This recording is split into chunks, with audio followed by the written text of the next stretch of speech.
Kalah atau menang itu sebenarnya saya enggak begitu itu, karena ya perjuangan terlepas dari saya sudah berkorban ini itu, tapi itu tidak ada masalah. Tapi saya dapat saudara-saudara baru, termasuk Bung Yalis juga kan di situ.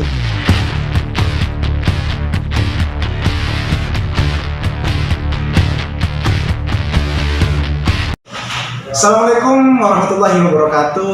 Beberapa bulan yang lalu beliau bertarung di ajang pemilihan Ketua KONI Kabupaten Kampar.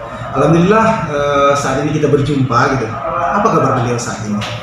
Tentunya kita akan ngobrol dengan Bung Dika ini. Apa kegiatan beliau saat ini, tentang profil-profil beliau setelah tidak diberikan amanah sebagai Ketua KONI, dan juga saat ini beliau sebagai Ketua Karang Taruna Kabupaten Kampar. Bersama Dika. Assalamualaikum warahmatullahi wabarakatuh, Bung Dika. Waalaikumsalam, Bung Yalis. Terima kasih sudah memberikan waktu dan kesempatan di YouTube Yalis Satpol PP kembali untuk kedua kalinya ya, Bung ya. Sebelum pemilihan kemarin dan juga saat ini setelah pemilihan, dan beberapa saat lagi KONI akan segera dilantik. Oh. Selamat juga ya dari kemarin dari Bung Dika untuk Pak Surya ya, yang sudah terpilih gitu. Betul. Dan Bung Dika mengakui bahwa kemenangan dari Bung harus Surya, itu sportivitas. Bung Dika, apa kegiatan saat ini? Ya kegiatan kita tentu seperti biasa, Bung Yalis. Karena kita sebelum saya jadi kemarin bertarung di pemilihan Ketua KONI, kita juga punya waktu yang sempit, artinya bukan sibuk, tapi banyaklah kegiatan-kegiatan, terutama ya di kegiatan usaha. Terus kalau misalnya di di kepemudaan, kan? Saya saat ini masih sampai 2022 saya masih Ketua Karang Taruna. Jadi kemarin berapa hari setelah pemilihan Ketua KONI, saya langsung melantik Karang Taruna Kecamatan Tapung Hilir. Tapung Hilir ya. Tapung Hilir. Jadi kita enggak berhenti lah kalau kegiatan untuk masalah umat ini ya. Mengabdikan diri ya, kalau tidak ada rezeki di KONI, bergerak di bidang kepemudaan, jelas. Yaitu di Karang Taruna Kabupaten Kampar. Saat ini Karang Taruna seperti apa program yang sudah dijalankan?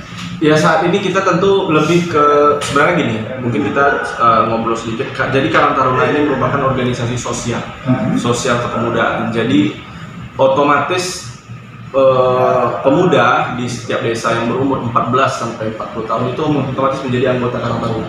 Sudah secara otomatis? Iya, secara otomatis undang-undang. Apalagi saat ini undang-undang mengamanahkan bahwa yang berhak mendapatkan APBD desa, APBDes itu tuh harus dari Karang Taruna.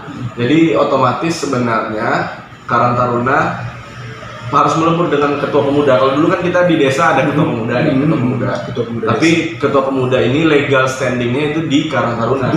Jadi peran Karang Taruna ini sangat strategis sekali terhadap pembangunan dan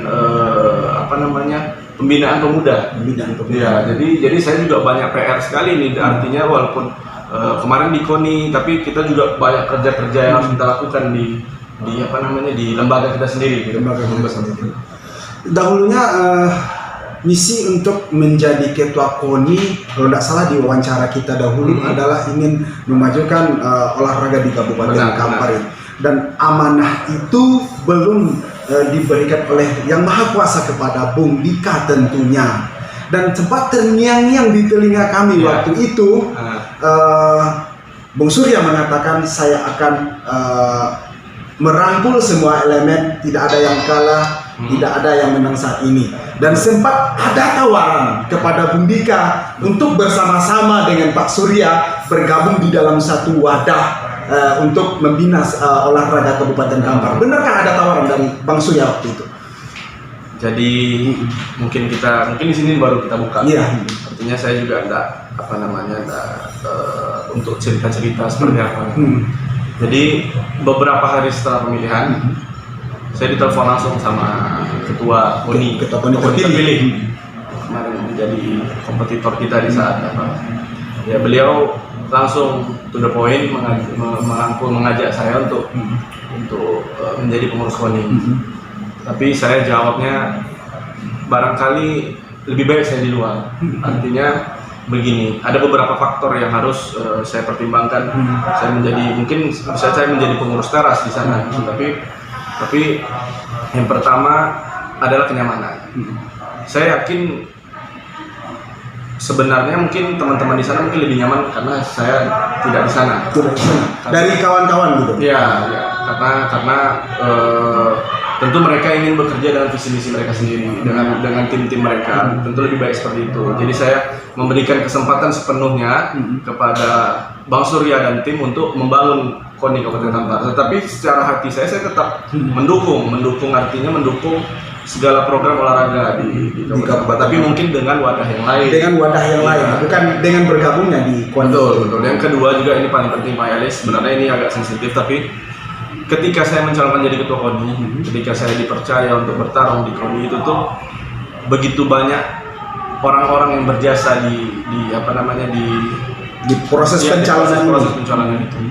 Dan ini prinsip saya memang dari dulu, ini adalah prinsip dasar bahwa ketika saya mengambil langkah, tentu saya harus bertanya kepada mereka, pada orang-orang yang menurut saya itu prinsipal saya, orang yang berjasa terhadap hidup saya. Ya mungkin mereka tidak pernah melarang, tidak pernah melarang dan mendukung apapun kegiatan positif yang saya buat. Tetapi kita bisa melihat bagaimana kenyamanan dan hati mereka.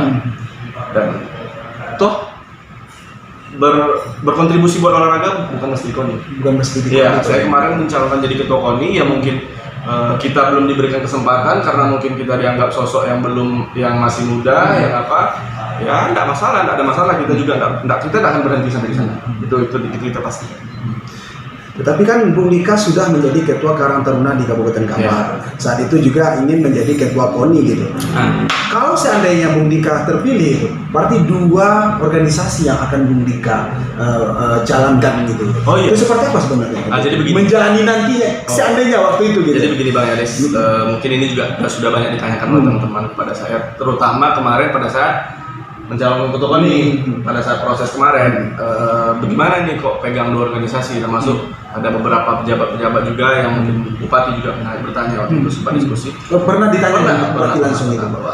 Bupati pada prinsipnya kan ya terserah gitu kan. Tapi saya sampaikan sebelum bahwa saya berkomitmen ketika saya terpilih menjadi ketua KONI saya harus concern. Ya, harus concern karena apa? Karena bukan saya meninggalkan pemuda saya, bukan. Tapi KONI ini membawa marwah Kabupaten Kampar. Jadi bagi saya ini sangat serius. Berarti nanti seandainya kemarin meletakkan jabatan itu ya. Sudah kata saya terpilih, saya pasti akan lakukan itu. Karena tetapi saya harus mencari kader yang bagus dong untuk memimpin. Ya, jangan saya tinggalkan udah bagus nanti malah jadi kacau, enggak. Makanya kita siapkan kader-kader yang baru, kita siapkan. Ketika kita terpilih, tapi cerita Tuhan berbeda. Makanya ya kita tetap lanjutkan, bahkan kita terus berkontribusi. Makanya saya tak berhenti. Insya Allah nanti dalam waktu dekat, beberapa hari lagi saya akan melantik Karang Taruna Kecamatan Tambang. Ya, dalam sebulan itu saya mungkin acara setiap sekali seminggu, 2 kali seminggu ada yang minimal di seminar-seminar gitu ya. Untuk apa? Seberapa penting sih bagi Bung Dika gitu? Waktu itu seandainya terpilih menjadi ketua KONI dan meletakkan jabatan sebagai ketua Taruna, berarti pentingnya KONI lagi mengabdi ke KONI daripada Karang Taruna. Tidak seperti itu. Kedua-duanya penting. Karang Taruna merupakan organisasi kepemudaan yang barangkali langsung dibawahi bupati. Saya SK saya itu bupati. Jadi berbeda dengan KMPI ya. KMPI mungkin itu kan SK-nya KMP provinsi. Tapi Karang Taruna ini saya juga punya tanggung jawab besar bagaimana membina dan membantu sosial masyarakat yang muda. Kemarin Bung Yalis, seminggu yang lalu kebetulan ada teman-teman kita yang kurang mampu juga, pemuda kita datang dari Kapung atau dari apa itu. Mereka kesulitan untuk operasi itu kita selalu bantu. Dan memang kita ya kadang-kadang ada yang terliput media, kadang ada juga yang tidak, karena kita membantu itu ikhlas dan mereka juga merupakan pemuda kita. Jadi kita juga itu kewajiban bagi kita. Berarti Karang Tarunanya itu bergerak di bidang sosial juga. Bergerak di bidang sosial dan Karang Taruna itu kan sosial kemasyarakatan, kepemudaan. Jadi kenapa saya kemarin KONI lebih karena kan yang pertama di sana ada marwah Kabupaten Kampar. Marwah Kabupaten Kampar ini dinaikkan gitu ya. Dan juga saya juga tidak ingin dibilang orang sebagai orang-orang yang gila jabatan. Gila jabatan artinya saya di usia saya yang mungkin dianggap masih baru ini untuk urusan ini, tapi saya udah ambil jabatan yang saya tidak mau karena itu tuh bakal menjadi presiden buruk ke depannya bagi masyarakat. Jadi saya itu komitmen saya. Karena di sini ada marwah Kabupaten Kampar terutama untuk Porprov nanti 2022. Jadi saya harus betul-betul menggembleng dan serius mengurus KONI ini. Jadi saya tidak mau ada dua fokus. Bahkan kemarin andai kata saya terpilih mungkin bisnis agak sedikit dikurangi nih. Jadi ada itu kan udah bisa autopilot. Jadi barangkali saya lebih fokus di KONI kemarin kalau bisa, tapi kan ceritanya berbeda. Ya tentunya Bung Dika kalau kita lihat juga tidak mati langkah saja gagal di KONI ini gitu. Kita lihat dengan pekerjaan yang saat ini gitu, off the record pekerjaannya itu adalah pekerjaan yang sangat luar biasa gitu. Ini berbisnis ini sejak kapan ini mulai berbisnis? Jadi begini Bung Yale. Kenapa itu? Jadi begini. Saya dilahirkan dari keluarga banyak di bidang pegawai negeri. Ayah saya pegawai negeri, ibu saya bukan pegawai negeri, tetapi sempat jadi komisioner KPU Kabupaten Kampar dan sekarang komisioner Komisi Informasi. Juga om saya, keluarga saya juga bekerja di perusahaan, walaupun akhirnya di politik, tapi memang tidak ada basic bisnis. Tidak ada bisnis. Dan adik saya 2 orang itu yang kami berempat beradik. Itu adik saya nomor 2, nomor 3 itu pegawai negeri. Pegawai negeri ya. Adik kandung saya ya. Yang nomor 2 itu sekarang di PUPR provinsi. Yang nomor 3 STPDN. Masih pendidikan. Ya, PNS juga. Jadi saya sempat diarahkan ke orang tua untuk anak sana. Tapi saya melihat yang pertama minat saya sendiri. Jadi saya nih memulai usaha, memulai ini semua memang dari nol. Artinya dari nol ini benar-benar dari nol. Bergurunya ke orang lain, bukan kalau kadang-kadang basicnya dari orang tua. Betul. Karena saya melihat orang tua saya bahkan diajak diskusi itu pun kurang nyambung juga, karena mereka bukan basicnya dari orang bisnis. Ya, dari orang bisnis. Jadi kita mulai dari nol, gimana meyakinkan orang, ya kan, gimana meyakinkan orang, bagaimana bertemu dengan klien-klien atau apa namanya, ya relasi-relasi bisnis ini. Jadi saya juga itulah melatih diri saya sendiri. Tentu juga saya juga punya ya kayak role model lah, bahwa saya suatu saat harus ini target itu yang. Jadi bagi saya bisnis saya ini sangat berharga sekali, artinya karena itu saya membangun kepercayaan diri dari awal. Memang dari basicnya nol. Iya, karena bukan dari keluarga pebisnis. Banyak teman-teman yang memang keluarganya bisnismen ya, mungkin lebih gampang. Tapi bagi saya apapun prinsip saya tidak pernah berkecil hati. Termasuk mungkin Bung Yalis tahu ketika kami kalah pemilihan. Ya, saya menyaksikan langsung. Saya langsung peluk, langsung kasih selamat ke Bang Surya dan saya ajak tim-tim saya. Tim saya langsung di mana tempat ngopi yang paling, yuk kita rame-rame, bahwa kita tunjukkan bahwa kita tidak habis. Kita tetap solid semua, dan alhamdulillah bahkan ada ini maksud Bang.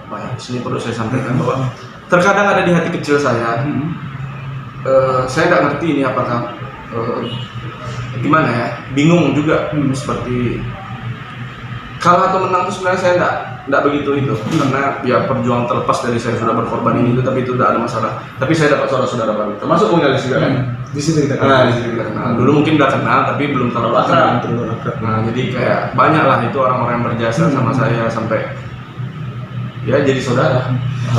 Yalis tengok seorang Dika itu sangat closet, sangat dekat dengan sosok seorang Aidil Amin gitu. Seberapa dekatkah gitu?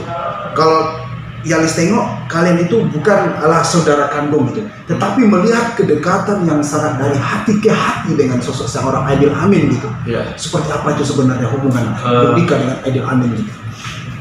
Bang Aidil ya, ini YouTube.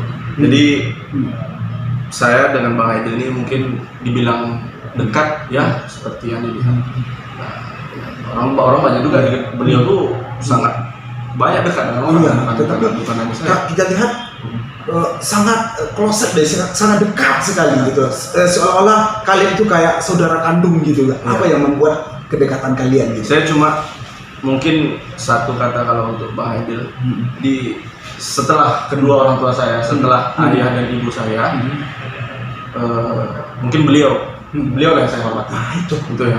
Jadi sulit untuk digambarkan. Apa yang kami lihat itu memang betul-betul adanya gitu ya, memang betul-betul dekat gitu ya. Betul, beliau udah seperti abang saya sendiri juga.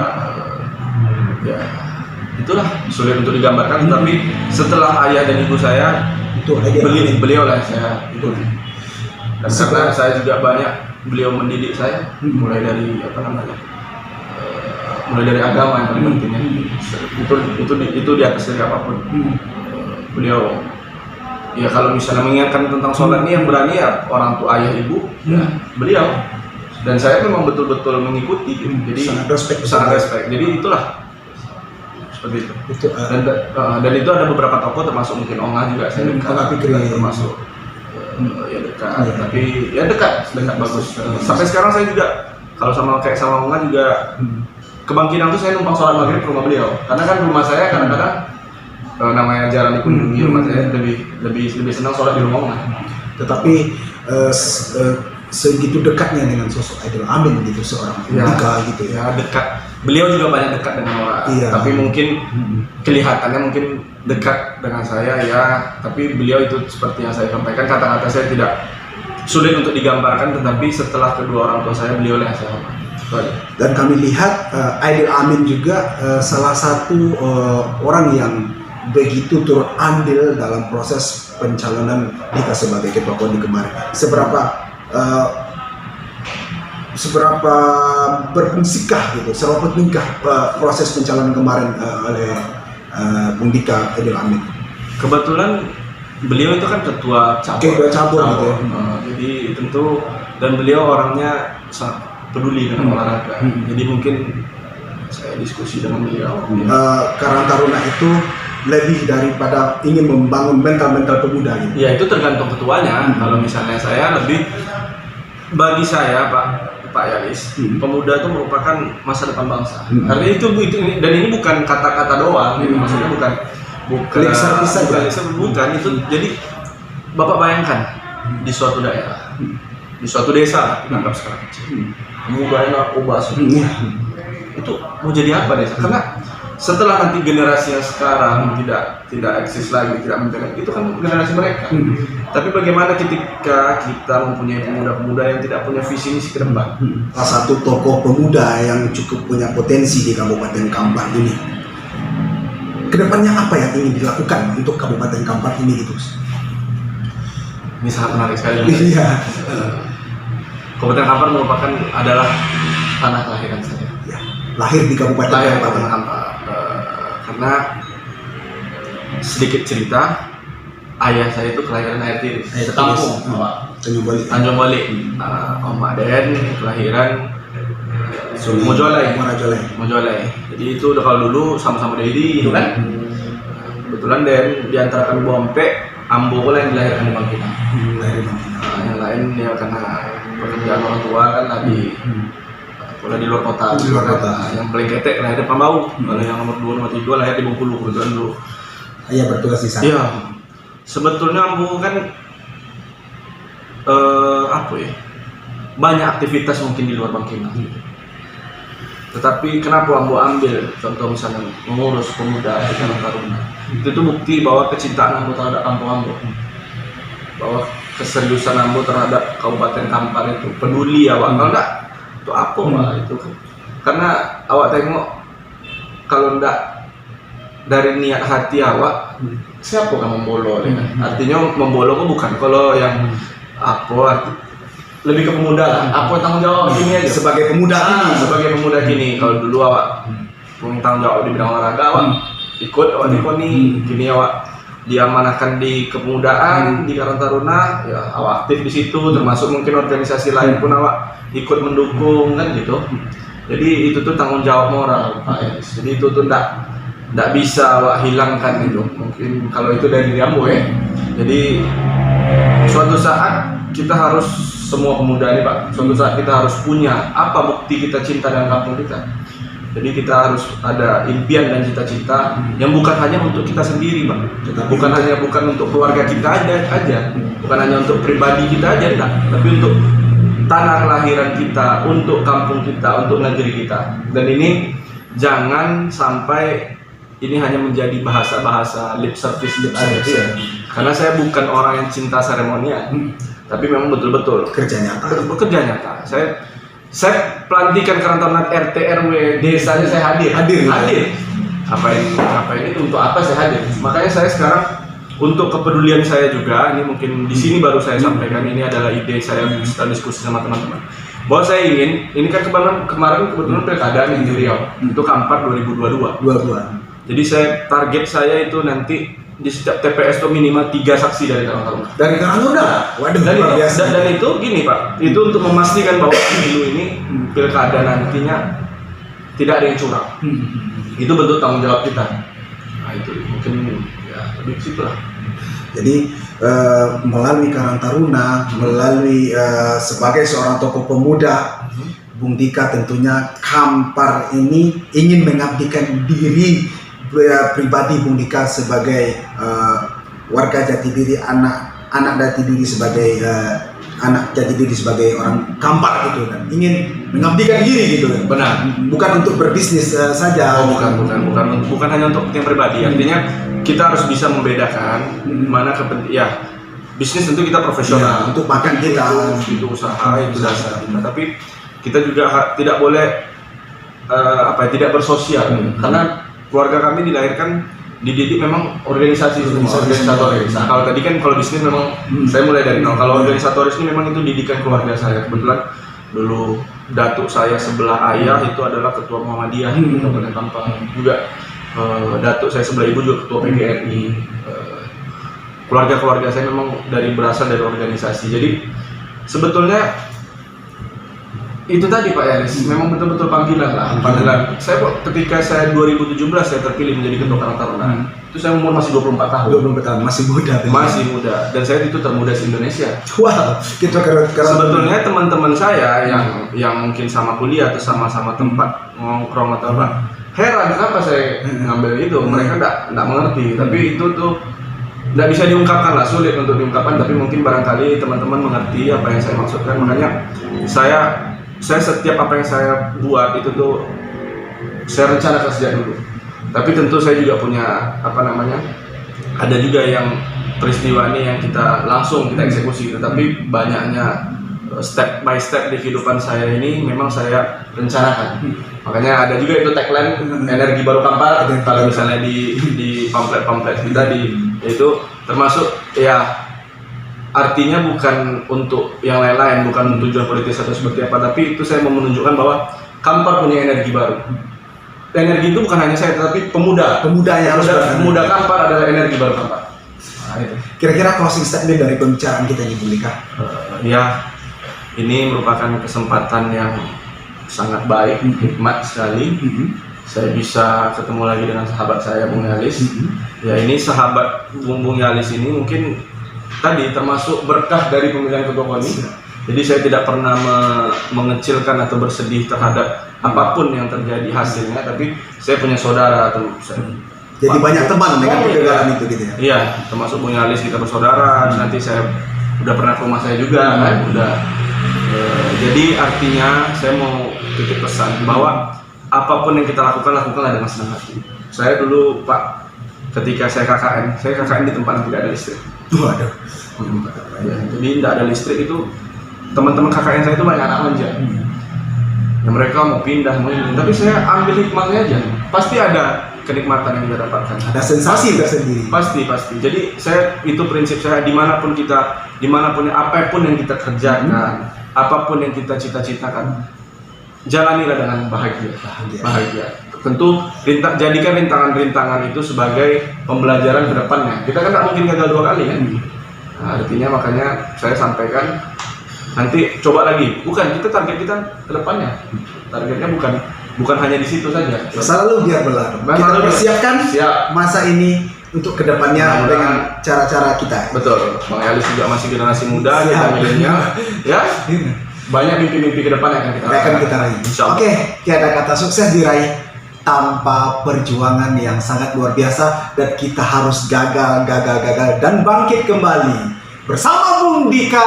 Wabillahi taufik wal hidayah. Jangan lupa di subscribe. Assalamualaikum Assalamualaikum warahmatullahi wabarakatuh.